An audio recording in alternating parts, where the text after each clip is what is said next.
We've already gotten from the screensaver to uploading your artistic practice and your consciousness to the computer, right? Just in probably about 5 or 10 minutes.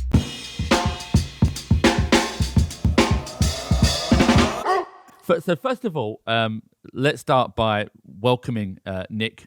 Nick Montfort is, am I correct in saying you're the professor of digital media at MIT? Is that my title and institution? Your main role? Yeah. Great. But I guess before we kick off, and we're going to talk about generative art or perhaps computer art. I think they're used synonymously, but you can correct us. There's all sorts of fine details of terminology we can get into. Did you say you're writing a book as well? So are you an author as well, Nick? Professor Nick, even? Yes. And I have several books of poetry, many of which are computer generated. And then I have books of scholarship, sort of, different types of critical, theoretical engagements with digital media or new media. Okay.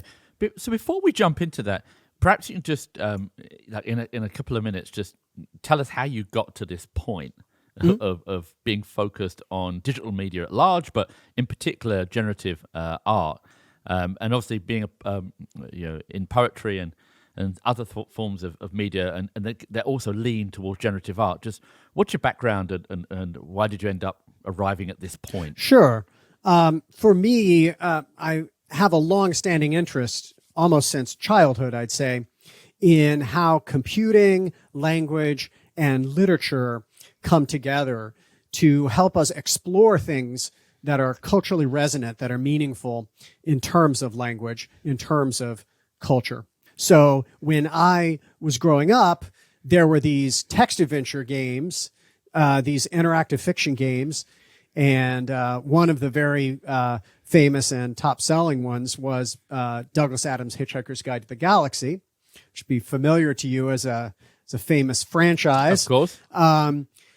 And these were in different literary genres. They came in, mystery, science fiction, fantasy. They were sold in bookstores for a certain period of time. This was also a time when there were software stores. So you could go to the software store if you wanted to buy them, or you could go to the bookstore. And they were, for the stuff that you could buy and run on your home computer, they were really pretty advanced types of natural language processing. So they were clearly breaking some boundaries when it came to computing, but they were also literary works that were really compelling.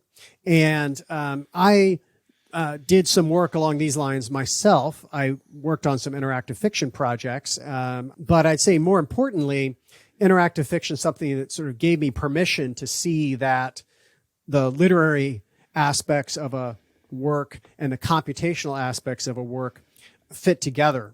And I'm interested always in the cultural implications of computing and in how people use computing creatively, what they do as artists, broadly speaking. We talk about recording artists. We talk about, I'm not only talking about visual artists.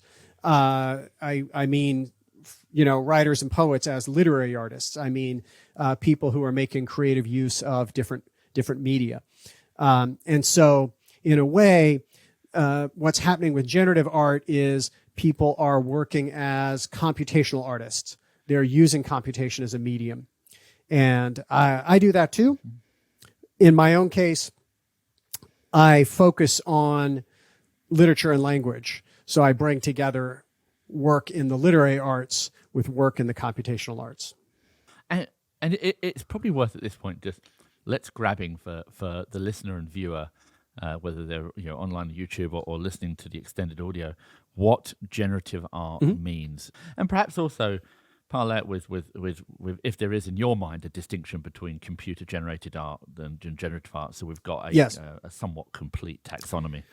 Yes. So there is a very complete taxonomy, a very useful one, and very precise.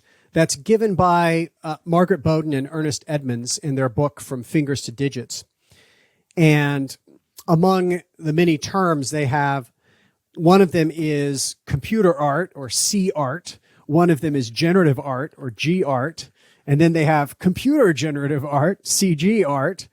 And so really, when I say generative art, when we talk about, this is a show, Generative Unfoldings is a show of generative art, we're talking about computer generative art.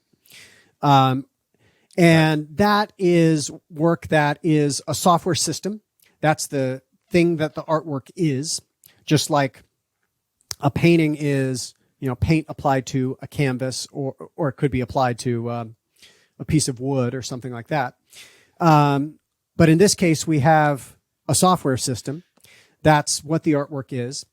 And there's certain qualities that it has. It has a degree of autonomy. So it does something to some extent on its own. And interestingly, we want to talk about the Generative Unfolding show. I know a lot of those pieces are interactive, and Bowden and Edmonds were willing to admit that there was stuff that was interactive that could be CG art, or generative art. But the central examples, the stuff that was most core to their definition, was whatever ran on its own. So instead of having the artist make something, the artist made a system, and that system did something on its own. You kind of forgive me, Nick, for the layman example, but when you're talking about this stuff and computer generated art, a screensaver, a visualizer, a Windows 98, when you play screensavers are Windows great Media examples, Player, I think. springs to mind. Right. They really are. No. Those are wonderful examples. And, for instance, the Pipes screensaver from Windows 95, where those are, and so think about this in distinction from video art. When you look at it, you might say, well, this is video art because it's a moving image. It's presented on a screen. But video art is a particular closed system. It can run in a loop. It's going to show you the same thing every time. I don't mean to insult video art. Some of that can be very good, radical, and compelling. For sure. But that's what it is. And the screensaver is always producing something new. When that screensaver comes on every time, it's going to show you a different sequence of images because those images are generated. So screensavers are actually great examples, I think. And there's also groups of screensaver hackers. So Jamie Zarensky creating screensavers in this a free software framework where people can, remake the Windows screensavers, but also contribute their own. And some of the classics, I think, of the 90s, like the Flying Toasters screensavers, some of the classics of early computing, right, are works of this sort, right? So they're great. And they're also, it's even better if they're useless. Right? If they actually had a function to keep your monitor from having burn-in, then you could possibly say, oh, well, it's a utility of some sort. Right. But I was always interested to see, where would you find the screensaver shelved in the software store? Because there was a category, there were games, and then it's not a game. Right. And then there's a category for productivity software. It's not productivity software. It's not educational. Right? Maybe it's counterproductivity software. So, it's some utility. Yeah. I think it's a type of popular art. Okay. So what it is, I'm about to sum up generative art. Oh, that quick, huh? Let's see it. Yeah. You're saying that the, much like, you might use paint or other tools or other mediums for generative art, it's the code is the canvas. And, yes. And that's how you communicate through the code, right? Okay, cool. I'm good so far. We're going through. I have screensaver, well, and also we're doing the well, point guys. of departure is that the hands come off the code or come off the keyboard in order to allow it to have some kind of autonomous nature to it. Yeah. So it creates itself to some degree. Right, so it's self-generating, right? Hence the word generative. Is that essential to generative? Yeah, that it has to have an AI component. Well, that's I think what AI is exactly is an interesting question that has a different answer, in 1956, when the term is first used, going through the 50s, 60s, and then today, there is an aspect of autonomy. The system does something. It's not simply producing what the author provided instructionally, in exactly the same way. So there is instructional art of the sort that Sol LeWitt, for instance, is very famous for devising. But these types of artwork, you can think about code being the canvas or the paint in this case, and paint. And then also you can think about how there are utilitarian means of painting things. When you paint your house, you're going to get paint and you're putting it on the surface, and you need to keep the water out. You've got certain utility for it, right? But generative art is using that for aesthetic purposes. It's changing the way that it's used. And it is useful to think of, I think, generative art as sort of, it's a screensaver off the chain. It's able to do something that takes that in a radical direction. Screensaver is a fantastic example because we've just said it performs some level of utility, right? And that's that, it's there to keep the screen moving, stop burnout, all the rest of it. But maybe so. Enough, yeah. Maybe, right?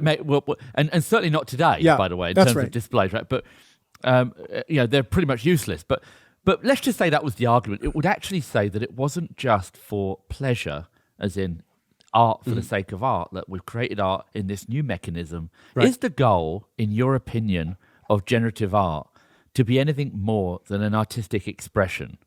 As a prior coder many years ago, and not a particularly good one, but I was a coder, I would argue that coding is separate to the enjoyment of art. But coding can be artistic. I can argue a lot of things. If you execute a piece of code that's so efficient, and some people would claim that that's art, right? The question is generative art created for the sole purposes of enjoyment or expression, or is it to perform another function? Because almost you, Jax, I'm a film producer, you're an artist. Yeah, the first thing I'd say is it's perfectly fine for it to just be art. There's nothing wrong with things just being art, right? Absolutely. But then also, there's lots of things that things created as just art do in the world, right? And so one of the things they do is they have a social function, right? So people go to art openings, they talk about it in relation to their lives and their culture, right? So it has a social and cultural function, and it gives me the possibilities of seeing something new about my culture and society, my history as an individual. So all of these things are directions art can go in, not necessary ones, but, some artists want that to happen, right? I mean, if you have sometimes it's nice for the sake of, for instance, Jax, right? Having a concert, you see a bunch of people enjoying themselves. They're all there. It's a social event. So great. That's something it can do. I just thought of something. Jax, you're a little bloody digital. First of all, you're a digital artist, right? Or you hire digital artists. He's got a little miniature digital Jax that's on a screen behind him. Yeah, with 100,000 according to Professor Nick. But that's video art. No, I'm not finished yet. No. I agree with that. On. But here's the thing. I'm going one step further. If you've got your animator to allow him to do things himself autonomously, that would be generative art. I mean, yeah, it's true. At the moment, he just tells him to walk across the screen. Yeah, if you become a virtual idol, right? If you become Hatsune Miku, then you get to transform yourself. It's sort of it's like an extropian dream. It's like uploading yourself to the hard drive, right? You become the soul of the visual. I can't imagine that. There's something about this that just eludes me. Like after you've created the construct, and then it goes on to be itself. So it runs itself afterwards. And does the generative art improve? So See, I can't get my head around that. well, I don't at all have an answer to it, but I will say it's not at all hypothetical because Harold Cohen developed a generative artist, a system. You know, he referred to it as an artist, but you can think of it as a generative artwork. Yeah. Aaron. And so Aaron produced drawings, and Cohen kept refining it again and again throughout his life. And eventually he said, oh, well, you know, its use of color is better than mine. It's actually better at this aspect of art. And, you know, we're now in a situation where Cohen has died, you know, several years ago, but Aaron still exists. What? Right. And is still able to produce artwork. Right. And this is so surreal. So, right. So we have situations like this that already exist. Now Cohen wasn't trying to create or a system that embodies, you know, himself and his own artistic practice. But there are people who do that.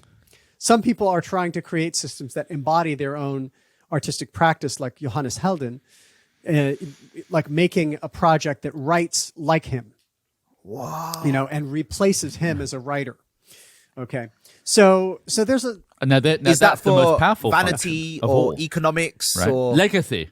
What do you think the purpose of that is?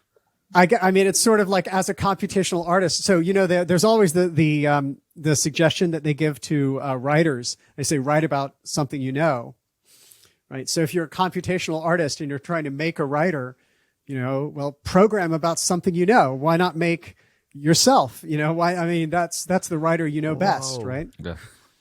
So, but it performs some useful functions, right? Like it's incredible for redundancy, for death in service and stuff that you can live on. So I think it depends on whether having an immortal artist, right?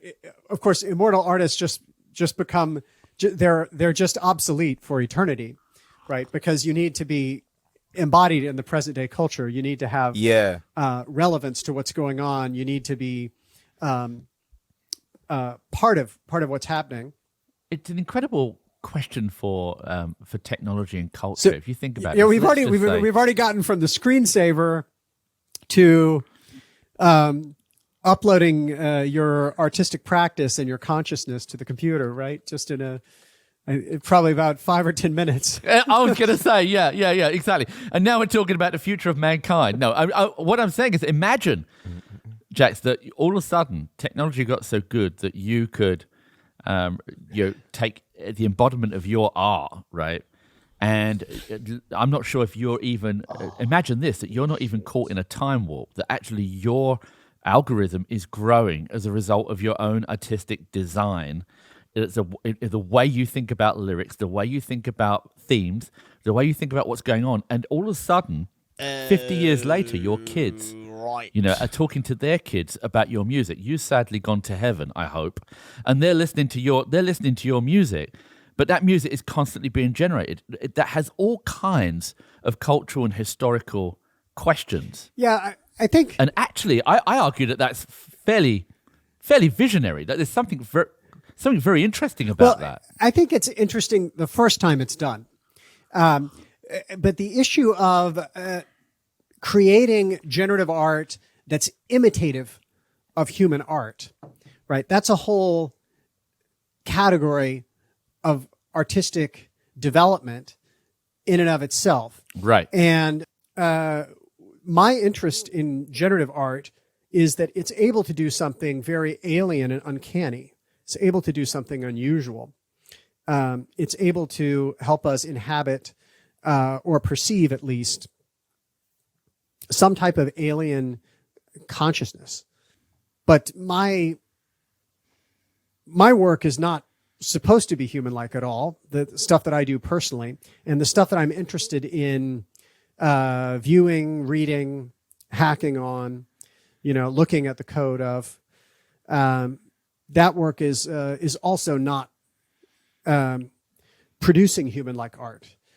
It's producing something that people can still understand in some way. Right. It resonates with culture in some way, but it's very bizarre in other ways.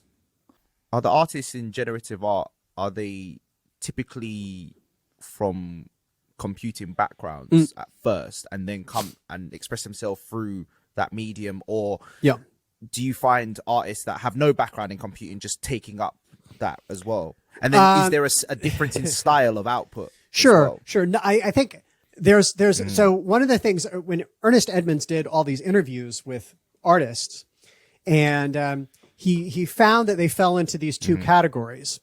And one category, these are people who they could tell you the moment when the computer changed their artistic practice.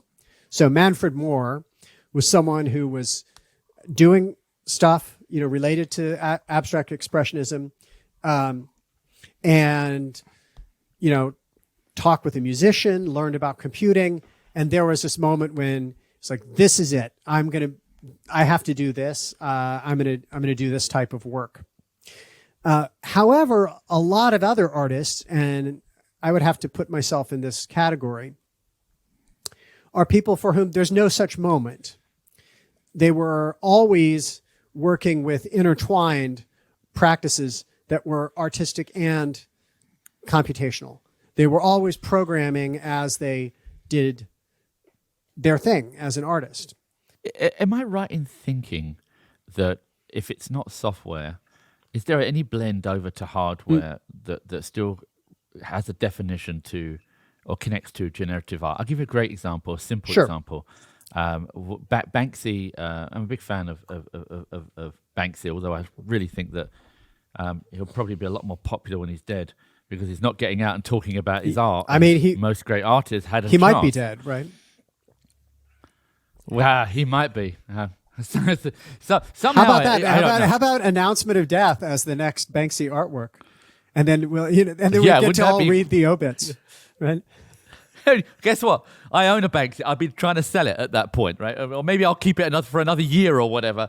The thing that surprises me is that he's revolutionary, and it's not a conversation about Banksy, but I believe that all great artists need in some way to begin that curation.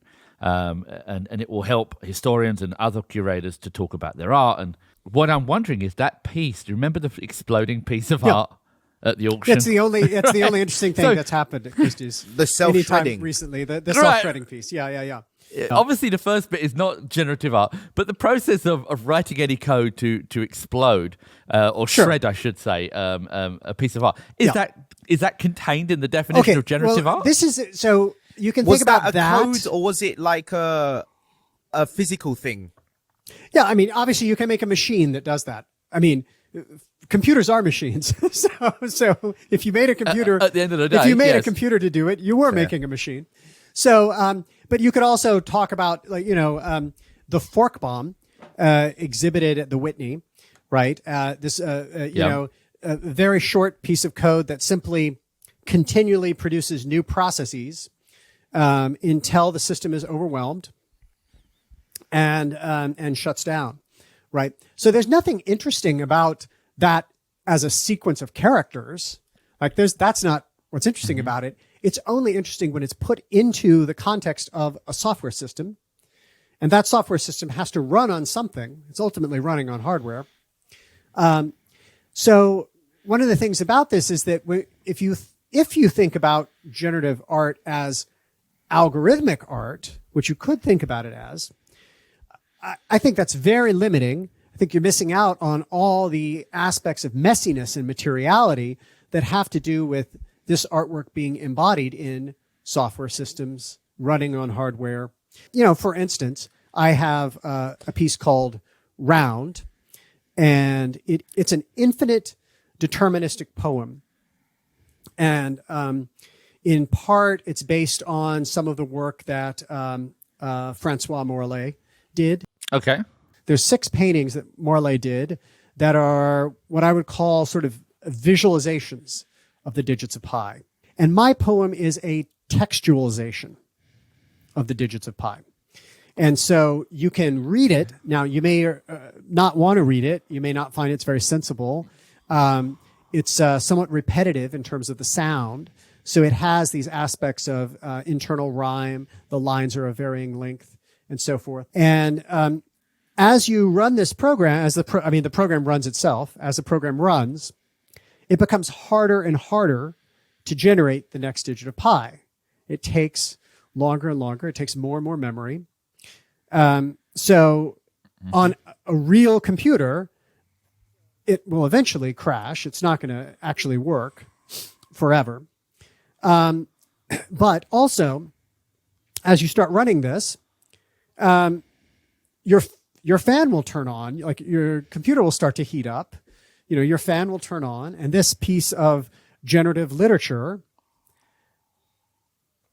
will highlight, I hope, for whoever is experiencing it, that you have a machine in front of you that can actually get hot as it labors, as it works. And I made that software system run on hardware. Only if it's running on hardware. If it were running off in Amazon Web Services, you wouldn't get to hear the fan, and you wouldn't get to. What does that make you feel when you have that piece of artwork, when you're observing that? I mean, for me, it's a reminder that the computer is a machine, that it is material, and it's a way of exhibiting that to others and sharing that quality of the computer with others. So that's a system that has, software and hardware as part of it. I think very much. Yeah, it's like art means something to everyone differently, right? We all have that view. So, but your inspiration, I'm interested in this thing you've created. Is it really the inspiration behind it was to just emphasize or show people that this thing can wear out a computer, and was that your design?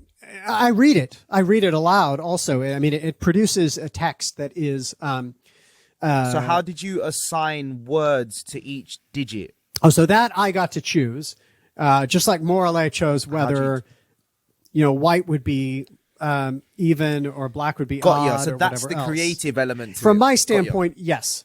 I don't consider that I managed to completely eliminate or abstract myself, that I am a Zen Buddhist obviating, my own existence completely.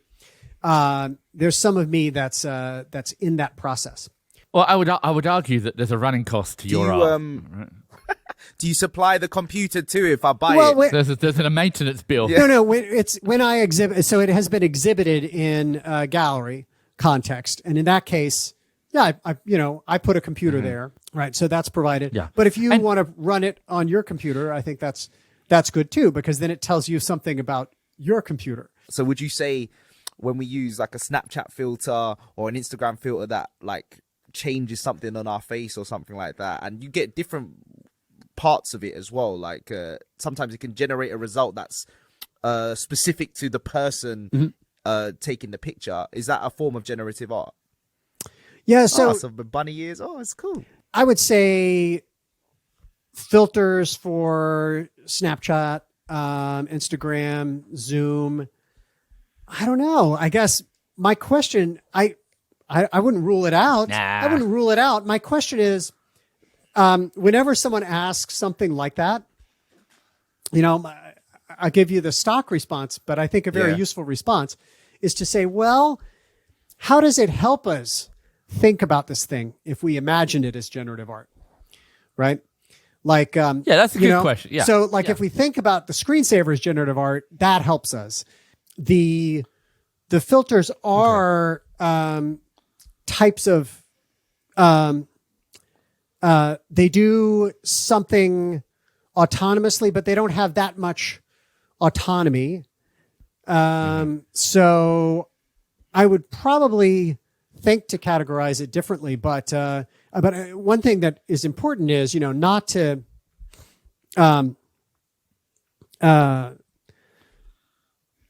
dismiss it because it's mass cultural, and not to dismiss it because it takes an image and transforms it into another image. How do we get people to recognize generative art as something distinct from more mainstream art that they might think of? So most people would say, art in the creative field and think of people like Jacques, or and then in the traditional art they may think of a painter, right? Then you've got this, especially with people and NFTs and a $60 million painting. All of a sudden, everyone's thinking, Jesus Christ, I can just get my iPad pen out now and start drawing and make money. So there are these vast interpretations of what art is, but how do we shine a lens on generative art? And has there been any? And the two-part question, has there been any big use case examples of famous art that's either been sold or people that are using this medium in a mainstream way? Is that a fair question, Nick? Sure. I'm not sure that art getting sold, it does get it in the news, so people are aware of it. Right.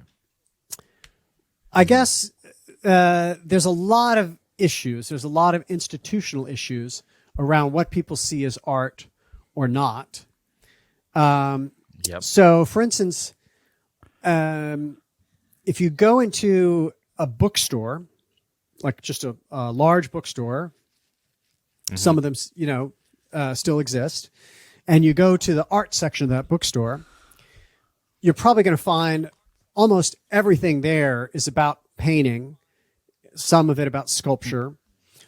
You might you might be able to find a book or two on video art, but even there, very little, right? How much are you going to find? How much are you going to find on performance art? Right, very little. Not a lot. I mean, music is its own section, so music is isolated from art in that regard. I don't know that being collectible is the only way forward or the major way forward for the recognition of what digital art is. So performance art, for instance, isn't collectible in a traditional way, and conceptual art isn't collectible in a traditional way. Yeah. Nevertheless, there are these artistic practices that aren't collectible in the same way. They don't sell in the same way, but they've gotten some purchase, some awareness. I would say people are more aware of performance art than they are of digital art, new media art. Right. Because people engaged in, the promotion of computing don't care about the fact that there are poetic, aesthetic, artistic dimensions to what you can do as a programmer. Very often they do not care. I think of things that find their ways into exhibitions and ultimately into big museums. The Whitney, MoMA, Met, whatever.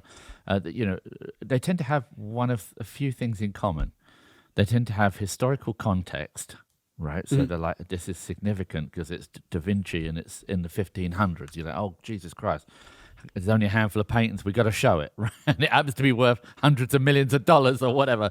The other one is that for some reason, we are interested in someone's career and what they've done, or a particular thing they pioneered, a particular brushstroke, and it's worth a lot of money. And so it finds its way in a museum. But I wonder if people are exhibiting this type of medium, if there's no value and there's not much history around it, it's because it's performing a greater function, like it's telling us something or informing us about, the effects of computerization, or just this opportunity to discover life in a different dimension. This curiosity with, the example of the screensaver, or the example of what you're doing with poetry, right? Not anyone has to read it, but there's actually a purpose behind it. Right, but there are other types of art, right? There's public art, where it's commissioned, right? It's placed outside. I mean, one of the questions related to digital art and generative art is, that's an important question to sort of take a step back and say, should it be like what's happening as far as it being for sale, which there has been a famous auction. There have been famous shows in museums and galleries. But to take a step back from that, you can say, generative art, well, should it be for sale at all? And should it be in museums at all? Right? Like, why doesn't it just run in your web browser? Like, everybody has a web browser. So, in fact, if you put it in a museum, and I saw, the programmed exhibit not that recently, of course, but fairly recently at the Whitney, a beautiful exhibit of computational and television-based artwork, video, as well as software art. But one of the things for sure is when you have a flat panel with some software art running on it, or a projection of software art running on it, you can't view source. You can't see the source code there, right? You're not allowed to do that in the museum. If it's in your browser, you can. And so actually, all of the generative unfolding artworks are free software. They are explicitly available for anyone who wants to study, modify, distribute. You can create your own project based on one of those works. There's restriction that you need to share alike. You need to give back to the commons what you've done. And you can't claim that the original authors, the original artists, endorsed, your particular project.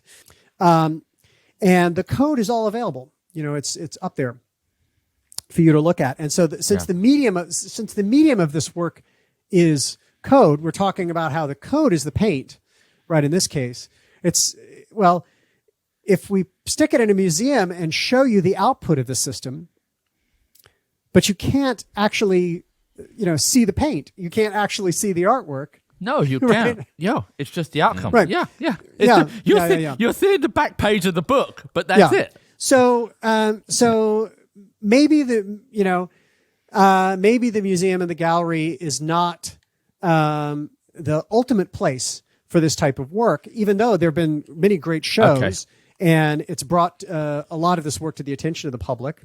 What I feel like what Martin was trying to get at is there an example of a generative art hit? One way you'd categorize that in the art world is something that sold for millions, or some prestigious artist that isn't around anymore, or something like that. Or we talk about Banksy with notoriety like that.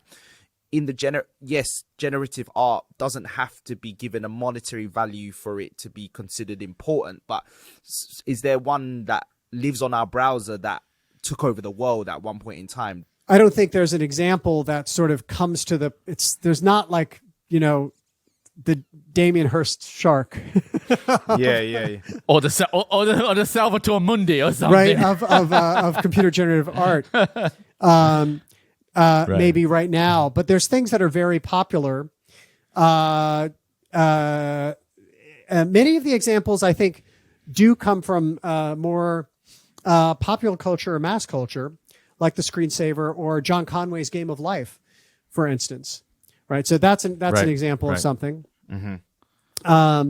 But there's work. I don't want to start dropping names, because I'll drop some people's names and and then you'll miss some, and they'll be like, what the hell? Yeah, Nick? I mean, look at the, I say, look at the exhibit. We've got people, and the exhibit has people who are not actually the usual suspects of generative art in most cases.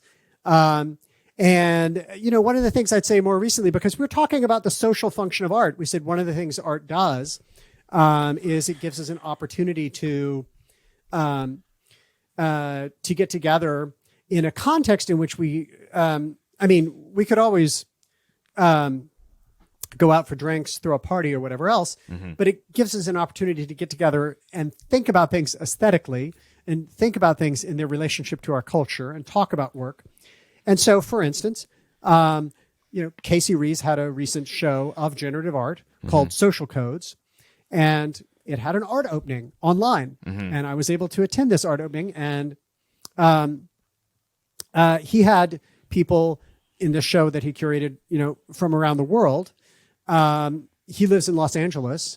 I don't see him in person very much, and I, wouldn't have been at the opening if it were an in-person opening.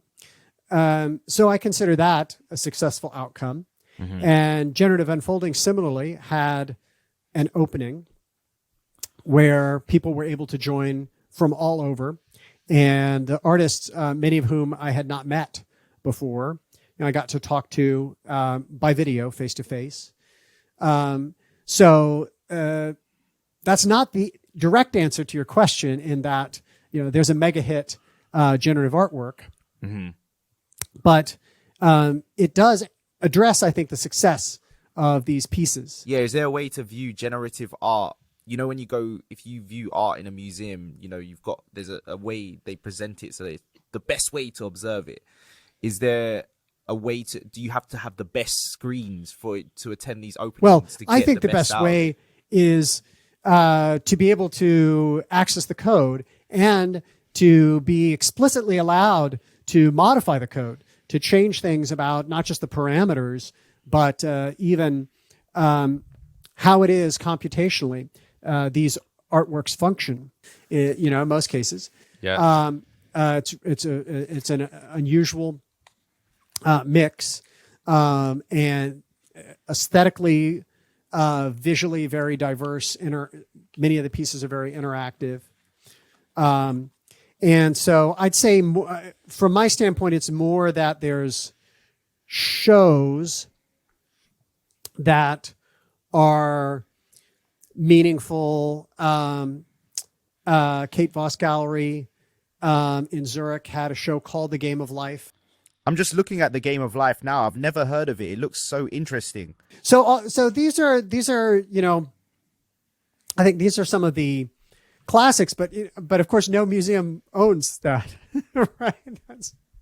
That's right. That's actually and the source code is definitely available for that, right? And it's been re-implemented. I mean, that is. Yeah, you can play it right here in my Safari. Oh yeah, you can run that if you think Doom runs on runs on your camera and on a lot of platforms. I mean, The Game of Life even more so. Yeah. It seems to me, to come back to your question, Nick, about perhaps museums or perhaps collectibles is perhaps not one particular dimension to necessarily think about where this might end up, and ultimately museums may not be the best place to exhibit it. But it seems to me that something like this, an algorithm that's strongly tech-centric, that has to be given a life of its own in some way in order to generate itself, deserves to live out in the ether. Yeah. Let me just say, in defense of museums and galleries as spaces for the exhibition of this work, they're great places to talk about it. So when I go with some friends, when I go to an opening or when I go with, some friends, then physically being at a space, going to the exhibit, or having a curator or artist who's able to show the work to me there, that's great. But Martin, you were asking about the sort of question of how at MIT, which does have a reputation for being interested educationally, maybe in the bottom line and so forth, right? How do you get people to find things like generative art compelling, right? Well, so I mean, MIT also recognizes the value of basic research, I would say, most often in the sciences, and it's not always easy for basic research to be recognized. I think my colleagues in the sciences have their own challenges and difficulties. So I won't pretend that they don't face any problems. I think engineering is king at MIT in a lot of ways.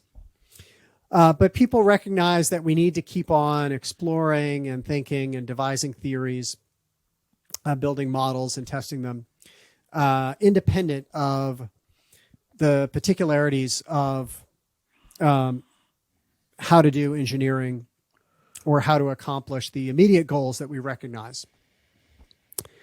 So from that standpoint, I don't think generative art is basic research. I don't think it needs to be characterized as research. Some people do talk about artistic research. Some people have this concept, which is fine. But I think that the artistic areas of exploration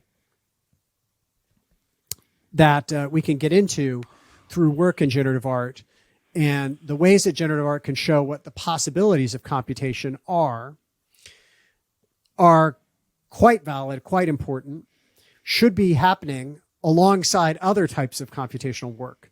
So we shouldn't exile them to say, oh, go let the art school do that. But here we're a tech school, so we're going to do the technology. No, I think we need to understand a lot of different things about technology. That's my perspective, and students are often enthusiastic. If we were to fast forward, I framed it, but we haven't got to it.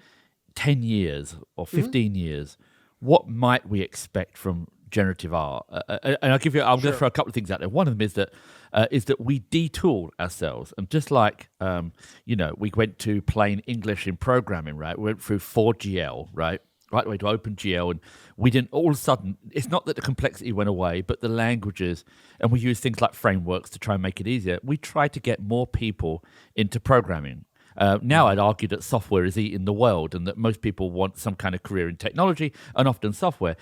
But could we see a detooling or just a wider acceptance of the art, so more people get to do what you just said, a level of programming? Or is it that we could see that actually the different applications for generative art proliferate to other kind of byproducts or functions? Or is it that we're going to use other mediums? For instance, if we need to have a physical presence, then we'll use the marketing of a festival or a museum. We'll use NFTs if we want to look at ownership, and all these different things that might shine a light on generative art. Yeah. If someone's out there with their crystal ball thinking about generative art, what would you like to see, or do you think might happen? Well, look, so thinking 10 or 15 years out, what I'd say about the arts, right, is everybody writes. Everyone has written a poem, a story. Everybody does that growing up, right? You may do it better or worse, but you have the experience. You've tried it out. Everybody has sung. You may be better or worse. You want everyone to have coded in key, on tune. Okay. Yeah. I mean, everybody's danced, right? Everybody has drawn. Everybody has drawn something. Everybody has drawn something, right? So when you talk about how is it that people are able to appreciate visual art, well, part of how they appreciate visual art is that they've drawn something. They've made some visual art. It went on the refrigerator, at least, or whatever else, the Aga or wherever you put it. Over there. The Arga. That's a good one. That's a really good one. Look, Jax is completely confused by it. I know what that is. It slipped me. And now I see where you're at. That was very good. I hope you do. Now I can see. But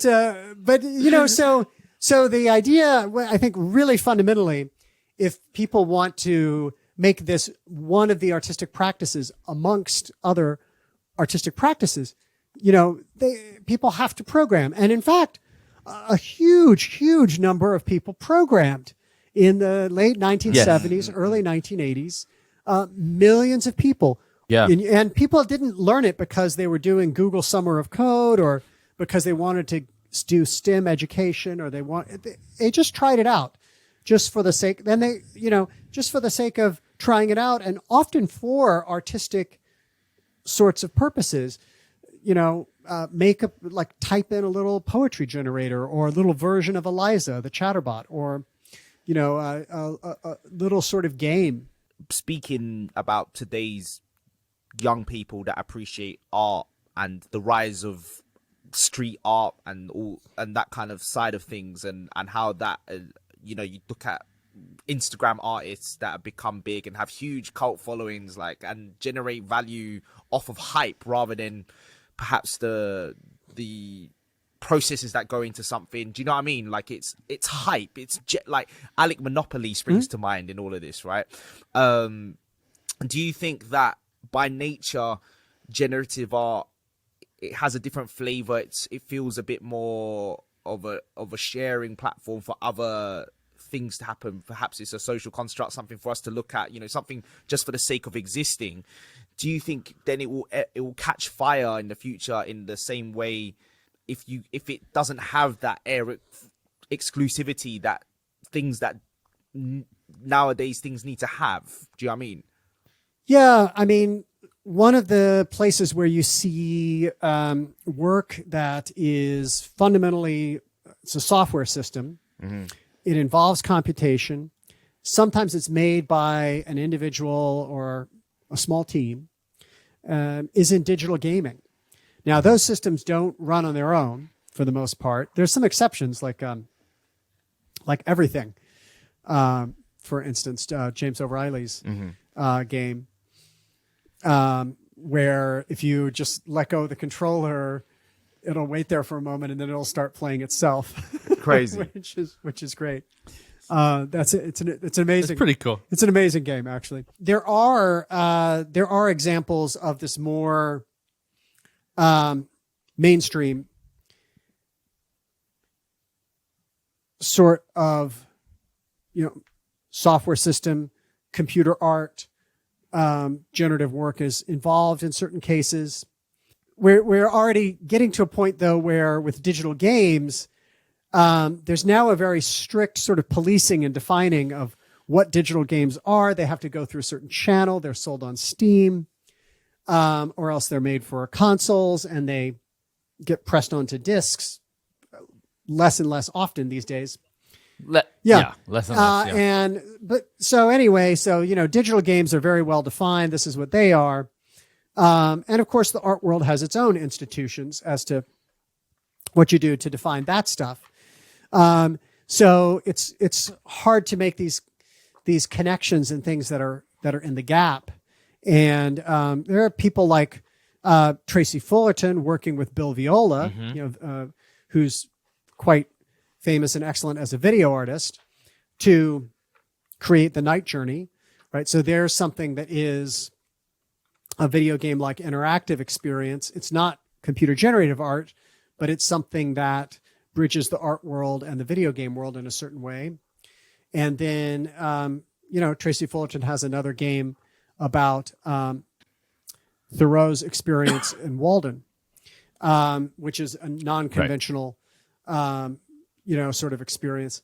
So again, these questions, I think there's a lot of things happening. I don't think many of them, they're not in academia in any way. They did bachelor's degrees, but their involvement is a lot scrappier with this type of stuff. So I think there's a huge number of different players, and each of them bring different things to the table.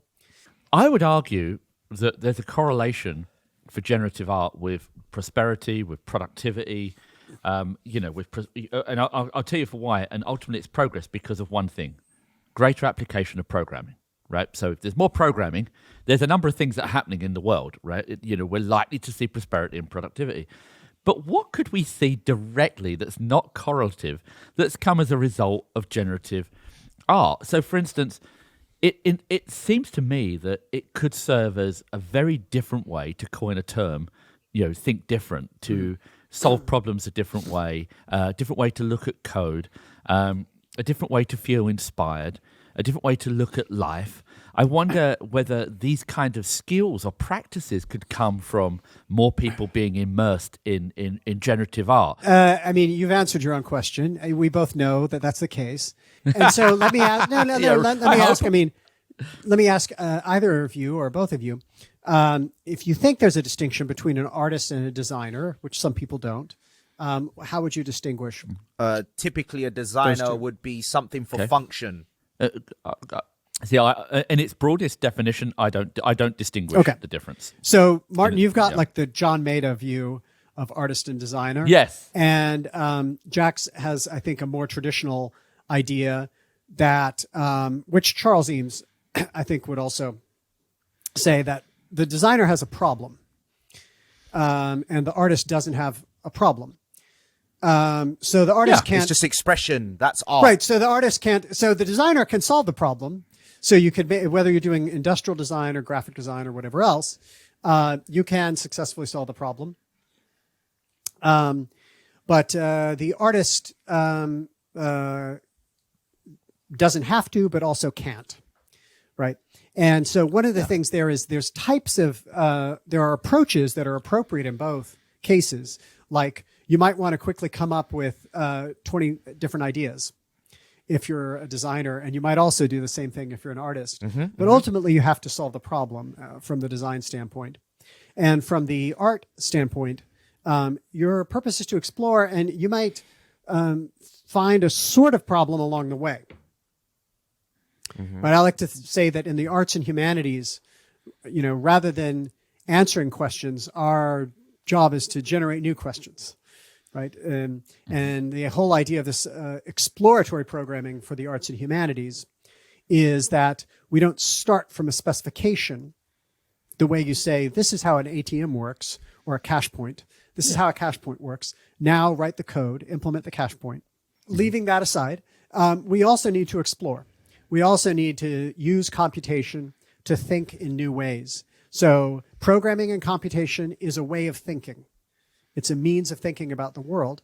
And there is the exploitative thinking where we know what we are going for and we exploit our existing knowledge to reach the goal. But there's also the exploratory thinking. Do you envisage someone like myself owning generative art, like in the future?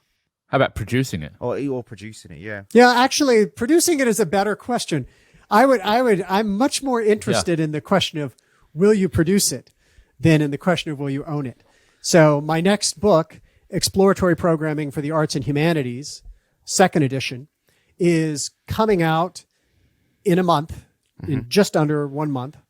It is going to be open access, freely available book. It's in print, so you can buy a print copy, which I think is a great way to learn to program. Just like in the old days where you were able to take your manual or your programming book and open it up and stick it next to your computer.